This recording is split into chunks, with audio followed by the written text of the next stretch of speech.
Ihubo 86 verse 1 to 6. Ihubo 86. Ihubo 86 verse 1 to 6. eGibhithe bazalwane, eGibhithe eEgypt, uIsrayeli mabengena eGibhithe ungena endaweni enethixo enamanyala nawo kinyo. uNkulunkulu wezicela ukuthi abantwana bakhe babe ndawonye. Indawo ababehlala kuyona ndawonye eGibhithe abantu bakaIsrayeli ibizothiwa yini bazalwane? iGosheni. Uyabona ukuthi ufasi uNkulunkulu usoloko nje ufuna ukuthi abantu bakhe babe njani? eGibhithe babehlala ndawonye kuphi khona? eGosheni. i-country yaseGibhithe, kodwa eceleni kunabantu bakaNkulunkulu abanemithetho kaNkulunkulu bahlala ndawonye. Uma sekufika i-judgment ehlela abantu abakhonza izithixo baseGibhithe, bathi lapha luhlala abantu bakaNkulunkulu lutho. Le nceka kushumela lezona ikhuluma ukuthi kufuneka sithengwe ini bazalwane? Ama-farms eplus. And lapho kuzohlala abantu bakaNkulunkulu abasirious noJesu, abasindisiwe. And sizoba nempilo yethu sigayidwa imithetho kabani? kaNkulunkulu ophilayo. Exactly 100% yilokho uNkulunkulu akufunayo manje. Uma mina ngithi ngisebenza ngiphuma no 5,000. Uma umama athi esebenza ephuma no 1 million. Uma umzali othile ephuma no 5 million. Siyayithatha mase siyahlanganisa sithenga ini? Iplaza. Emva lokho sakha ini bazalwane? Izindlu. Kuzoza abazalwane akekho ozoswela ngoba sizoba nezindlu ezifanayo sonke. Sizodla ukudla okufanayo njani? Sonke. Akukho izinto baba. Akukho izinto. Incwadi yezenzo. Bahlangene entweni zonke. Iloko nje. Ngoba inhloso uNkulunkulu futhi abantwana bakhe babe njani bazalwane? Babe ndawonye. Iloko kufunala njengamanje. Right, funda. Amahubo chapter 86. Siqala verse 1 kuya 6. Isihloko sakhona sithi umkhuleko wososizini, umkhuleko kaDavide. Beka indlebe yakho Jehova ungiphendule. Ngokuba ngilisizi ngimpofu. Londoloza umphefumulo wami ngokuba ngiqotho. Ngiyaxolisa mama. Ngicela uzongifundela ngeSingisi. Ngiyaxolisa ngicela ukufunda ngeSingisi. Khona ngicela ukuyicacisa la. Ngicela ukufunda ngeSingisi. Kuba uzofunda ngeSingisi. Esilula kodwa. Khona ngifuna ukuyicacisa la. Khona isigaba somyalezo nengqikithi esongena kuso. Omusha. Verse back. La kusetholile. From verse 1. From verse 1 fanwami. A prayer of David. Let your ears be open to my voice, O Lord, and give me an answer, for I am poor and in need. Keep my soul, for I am true to you. O my God, give salvation to your servant, whose hope is in you. Have mercy on me, O Lord, for my cry goes up to you all the day. Make glad the soul of your servant, for it is lifted up to you, O Lord. You are good, O Lord, and full of forgiveness. Your mercy is great to all who make their cry to you. O Lord, give ear to my prayer and take note of the sound of my request. Okay, mana-ke baba. Sicela ukudlula-ke kuleyo ncwadi. Right? Umthandazo makithi siyawuzwa. Amen. Right, ngicela sifunde 83 ke manje. Ihubo 83. English. Yes, guy English. Ihubo 83. Uqala ufunda verse 2. Ihubo 83. From verse 2. Verse 2. Oh, it's slow. Your enemies are making a noise, and your foes are coming to attack us. They make plans against us, and we are your people. They think about what they can do to those you love. They say, let us kill all of them. They must no longer be a nation. No one must remember the name of Israel. They come together and make plans against you and make an agreement to work together. The enemies are the Edomites, the Ishmaelites, the Moabites, and the Hagrites, the people of Byblos and the Ammonites, the Amalekites, the Philistines, and those who live in Tyre. Ngicela umelana ke baba. Nanti ulwazi olubalekile bazalwane. nathi ulwazi olubalekile ngicela ulibambe. Izitha zabantu bakaNkulunkulu zabantwana bakaNkulunkulu Israel zihlala ibamba ama-meeting zithi asiba destroy, right? Asibaqede bangabe sakhunjwa ukuthi bayisizwe. Obani lezo zitha lezo? Ama-Edomites. Ngolimi lwethu ama-Edomites obani? Abantu abamhlophe. Elesibili ama-Ammon, Ishmaelites. Ama-Ishmaeli baphi? AmaSulumane. Ngolimi namhlanje obani abalandelayo? Ama-Moabites. Ama-Moabites yini? Ama-China. Obani abasaplayi ukudla nezidingo zokuphila namanzi emhlabeni wonke? Laba bantu. Ukudla okubhaliwe ukuthi halal. Angisho? Izinto from China. Ama-chemicals afakwe emanzini alethwa bani? Abelungu. Izinto eziningi esisebenzisayo made from China. Impahla esiyigqokayo kunama-chemicals afakwayo zishibhile siya-afforda ngoba singabantu abamnyama siwu-Israyeli sihamba ngaphansi kwesiqalekiso esiDuteronomy 28 siwu-Israyeli singabantu abamnyama a biblical Israel. Umuntu omnyama uyi-Israyeli usebhayibhelini.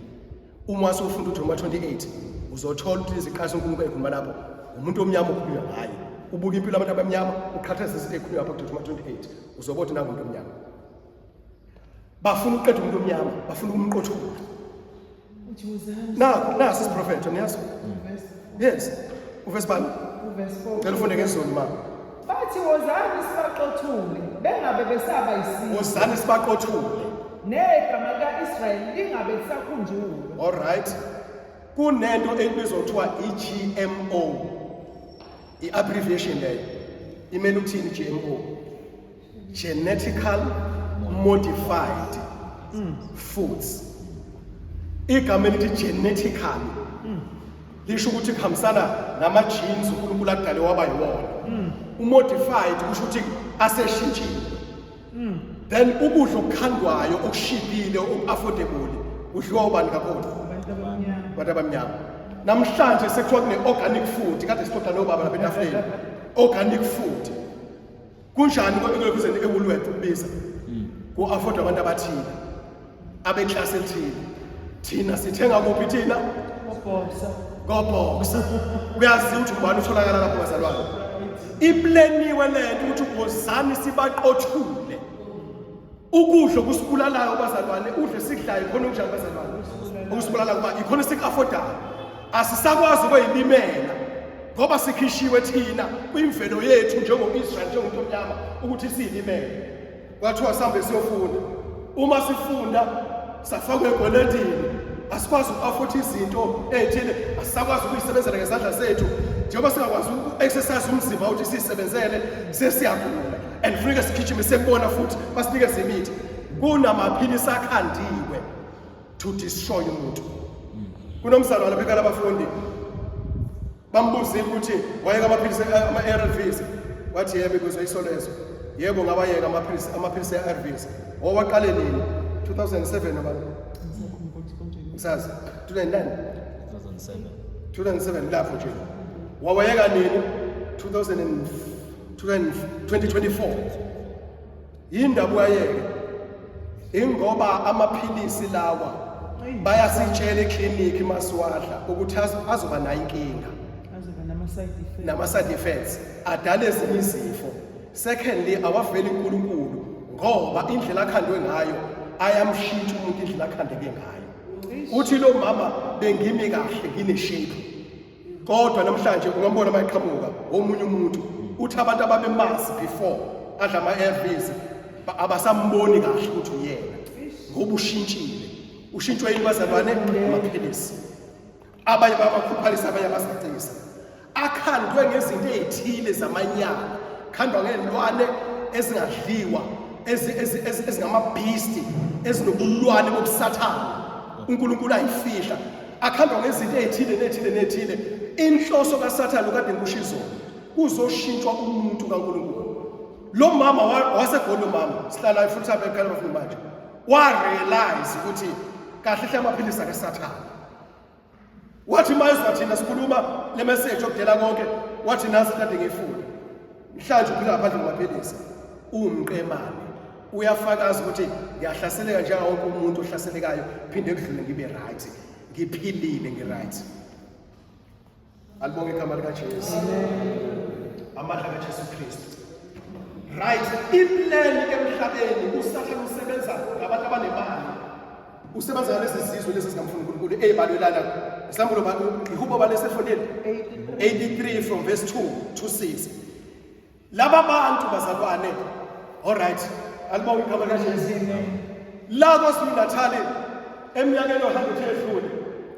Oh ayisithi nje 300 edlule. Iluphi uhlango lwalokho nala kwaZulu? Amazulu.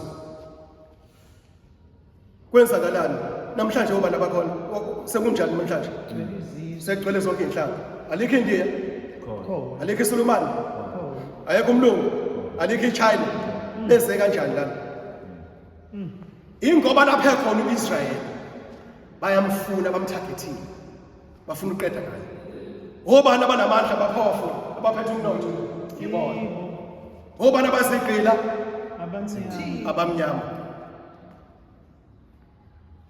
Kune-Oranio, kunendawo kuthiwa i-Oranio yamabhula eFree State, Northwest, eduze kwe-Orange River, kuthiwa i-Oranio.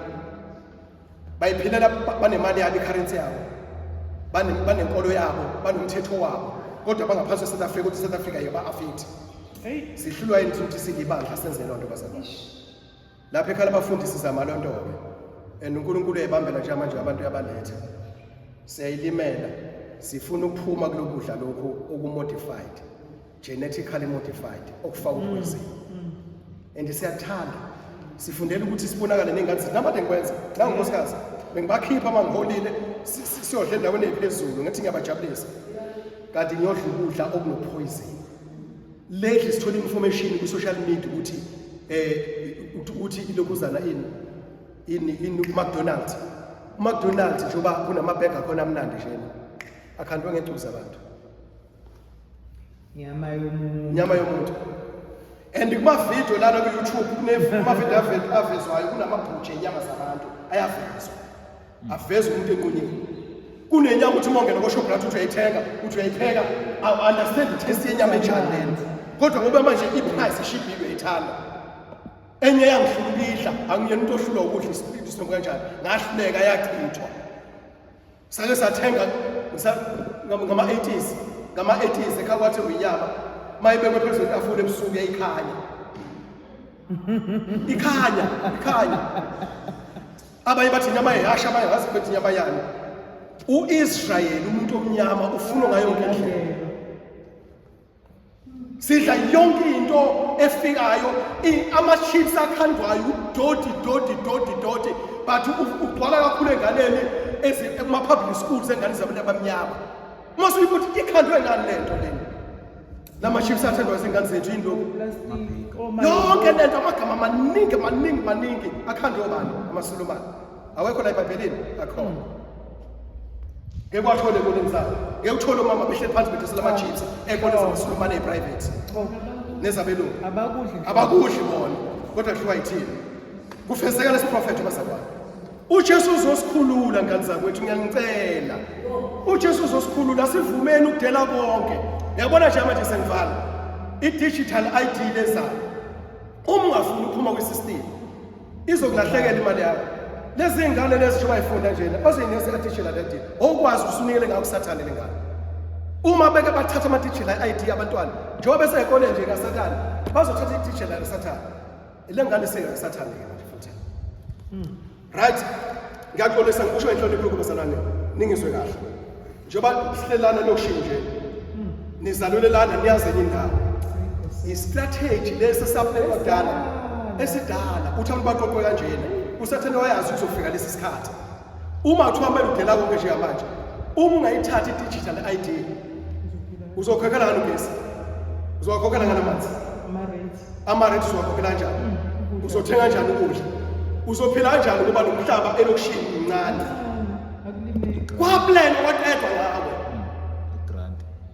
Then i-grant esekhishwa ini i-grant.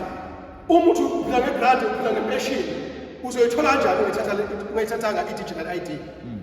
Uma uyithatha i-digital ID ngoba wenze ukuphila okungana lokho phela lokho okwesikhashana emva lokho ichitha ingulaphathi yakho esihogweni sekubiza ukuyidela manje ikhaya labafundi likhonela lokho umhlaba uNkulunkulu asinikeze wona nami engangobalekela uNkulunkulu ngibuyisa ngenkani ngaze ngafika ngesinye isitori sangobunye usuku lelo but namhlanje sihleli nezingane nazi ingane ezinye incane no20 ezinye zama teenagers ezinye zifika noma bazo zingake singaphansi kwaleziyana akanalutho umuntu angithi but sonke siyatshala siyasebenza siyadla sidlo umntumbulu sidlo bhatata njengoba ngikhuluma nje njengoba sizalala kade sidlo umntumbulu sisemakhaya kade sidla imegla fruit lokho kuthiwa amavi amathumbu natural one swakhe ehlathini agcwala ibhakethi uma uvula iYouTube le channel yethu uzoyibona lona ama-vlogs sewafaka asifaki ngoba sithi sifuna ukubona sizama ukusho ukuthi kuyaphileka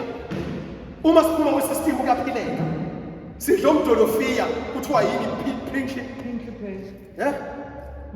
Prinkly pear ngixolela isipeleni umdolofiya siyawudla sesawutshala nathi ngaphakathi ekhaya kodwa ugcwele lapha endaweni kade sisudla suvuna umnandi naturally healthy even ama-leaves akhona amagqebhezi akhona ayaphekwa abe yimfini wakhe umdolofiya siyawazi umdolofiya asiwazi niyawazi yes ukudla umnandi kabi lokho imfini yes imfini emnandi kabi sizama leyo mpilo kuningi sesiqoqe noma musibiya satshala sesiyazi lokhu kuyalunga ebusika lokhu kuyalunga ehlobo lokhu kuyalunga abantu baleli ilanga kuyama njengomdumbula nje ushona lingabalela kanjani kodwa uzosala sigcine sivunile uJesu uyasiprepare abazalwane uma kukhona abazalwane abayizwayo imessage badene bonke baphuma kwisystem uNkulunkulu abenzele umuntu uthi imali zabo bayithola bese benikela kwabampofu embusweni kaNkulunkulu kuthengwe iplaza elikhulu kwenzela ukuthi abantu abazodela bonke uma bethi badayisa imizabo emalokishini emadolobheni ayidayiseki baphume nalokho abanakho kodwa ibe khona iprovision ukuthi bahlale ngoba bafuza uNkulunkulu abazalwane banikela uNkulunkulu wangidalisa ngase-Edeni so nabo bazothi sinikele embusweni kaNkulunkulu ukuze umuntu onga-afford kodwa abe yingxenye ngoba uNkulunkulu usifuna sindawonye. Amen. Uma uyithatha i-digital ID okwazi ukuthi udayise ngokuphila kwakho okwazi ukuthi udayise ngokuphila kwakho udayise ngomphefumulo wakho uma ungayithathi ngicela ukusho uzohlupheka and uma ngabe ungayithathi kanti ukude usuzwile ukuthi ikhona abaze abahleli ndawonye kanti siya implement omgaqweni ndike ukwazi ukuthi lokhu ze ukhokhe imali ukusibe nayo siyamthemba ukuba sihamba ngokholwa kodwa bekukuhle manje ukuthi singabantu abankulunkulu siqoqane ndawonye angeke sikhulume kanjena kuzofika isikhathi lapho singatholakali khona ku-YouTube lana sisazodoba udobo lolu kodwa kuzofika isikhathi lapho siphila khona uma oyingcwele asitshela izinto ezenzakala emhlabeni ukuthi kwenzakalani uma beplela ama-meeting beplela ukusihlasela uma oyingcwele asitshele ngoba sinabaprofethi iy'phiwo zonke kade uba kade eshumayela lezo funeke yisebenze zonke iy'phiwo ebandleni uzoqhamuka umzana nengiprofesa ukuthi uhulumeni uplela ukuthi ngebandla angithi yazi bathini uba uRamaphosa uphethwe uqashiwe behind kunama-secret societies amqatshile akhipha imali ingakho abantu besebenza beholelwa uhulumeni imali eholwa uhulumeni imali zama-Freemasons imali ze-Illuminati sesiyathandaza egameni kaJesu kuzofika isikhathi lapho singatholakali ku-social media kade ngakumemezela lokho ifoni asisatholakali kuyona kuzofika leso sikhathi and ngizamile ukuthi ngenze ividiyo emfushane ukuthi uma kusidinga asisatholakali ama-directions athile akhona la ku-YouTube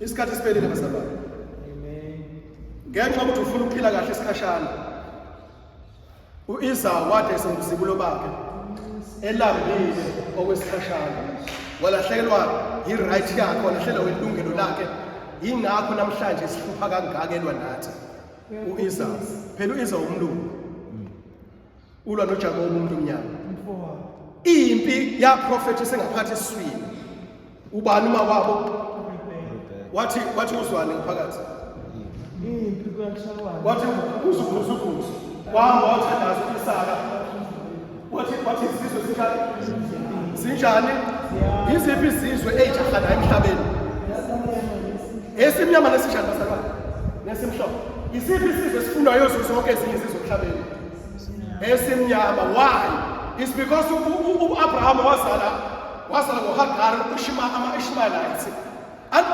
Ifa lanikezwa bani? uJakobe. Isibusiso sanikezwa uJakobe. Laba abanye bayibuza ukuthi ngoba nathi ukhokho uAbrahama. Why? Yikho besibisana besijafana. Hallelujah. Ungayithathi i-digital ID kaSathane. Uma wayithatha ngenxa ukuthi ufuna uqhubeka nokufunda, ufuna uqhubeka nokusebenza, ufuna uqhubeka nemali zakho, okwazi ukuthi usunikele ngomphefumulo wakho kuSathane, yilokhu vele ade kufuna.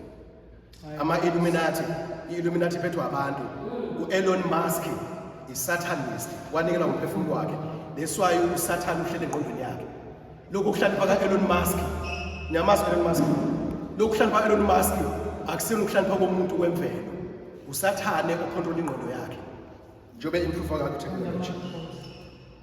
Ukhanda ama-robots, ukhanda yonke into. Njengoba nje usevesita ufuna ukukhanda umhlaba nespace. Ukwazi ukuthi kuphileke khona kutshalwe khona kube nedolobha khona. La uNkulunkulu adala ukuthi abantu bahlale khona. Kanti thina sazi ukuthi ngokweBhayibheli emkhathini sibambene nemoya emkhathini. Yena ufuna ukuhlala lapha emkhathini. Sesiyathanda egameni likaJesu. Sengiqedile abazalwane besenhlizweni yami. Bengifisa ukudlulisa lokho ukuthi ibandla liqwashe. Right? Mangeze revision encane nje besifunda ngani namhlanje? Besikhuluma ngani ingqikithi namhlanje? Ingqikithi namhlanje. Inhloso kaNkulunkulu enkulu yini? Yes baba. Ukuthi siqoqane sihlale kuphi? uNkulunkulu akhuluma ngizona ngenceku yakhe la. Khulumile. Ubaba ukhathi angithi. Amen. Utheni uNkulunkulu bazalwane? Kufuneka sithenge yini bazalwane? Kunabantu abangifonelayo sakhipha ivideo nomzalwane Ntokozo. Sakhipha ivideo khona ku YouTube. Yabathinta abantu ngendlela emangasayo. Basifonela abantu bathi yilokho uNkulunkulu akufunayo. Abanye ngisanda kukhuluma nabo before ngize la ekhaya nje umunye umama ongapha eThekwini ePentown. Naye usho lokho. Bayafuna manje bazalwane uNkulunkulu yabahlupha. Ngicela ungathuki. Noma ungaba nawo umhlaba emakhaya omncanyanyana wakho kube khona abantu abazohlala lapho. Abanye abazalwane basifonela bawumndeni bathi abanye basegoli emadolobheni ahlukene ama-province ahlukene abanye ade besifonela bese eMpumalanga abanye ade besifonela bese UK abanye eZimbabwe kade sifonela abanye eGoli bathi siwumndeni indawo ikhona lapho ukuthi sifike esakhile lapho sihlale ngoba sifuna ukubaphathi kwabazalwane ethu zobazalwane. Umoya ngcwele uyakhuluma manje. Ungayitholi usele ne-selfishness yakho uwedwa la ukhona ugcina ungasakwazi ukuphila ngoba abantu abangamfuni uJesu ophilayo bazothi wena uthatha ngani digital ucabanga ukuthi wayithina sibonele uyohamba ngenyawo uzofika komakhulu angazi uhambe usuke ngakhe ungasakwazi ukugibela imoto ngoba usakwazi ukukhipha imali yakho ikhona kuzoba njalo mase kufika 666. Ngiyabonga ke. Siyabonga gogo, siyabonga mawethu uNkulunkulu akubusise ngokumthetho. uNkulunkulu akubusise kakhulu. Kunenceke engithintile izolo ukuthi uNkulunkulu uqhubekile wakusebenzisa ngisho uSathane bethe attack yagadla. Bonke uNkulunkulu into ayenzayo. Siyabonga nomndeni wakho ukubambisile siyabona ukuthi uactive ngendlela emazayo. Ukubambisile ukusupportile uNkulunkulu anibusise bazalwane. Egameni likaJesu sibonga nonke nihlala nogogo uNkulunkulu anibusise kakhulu. Ningabukela umsebenzi ukuthi incane. Uthi uJesu ababili nabanjani? Abathathu. Mabe njani? Uthi ngobaphakathi kwabo. Siyamuzwa ukuthi uJesu phakathi kwethu la. Masiqede ibanga lethu. Lo. Izinsizi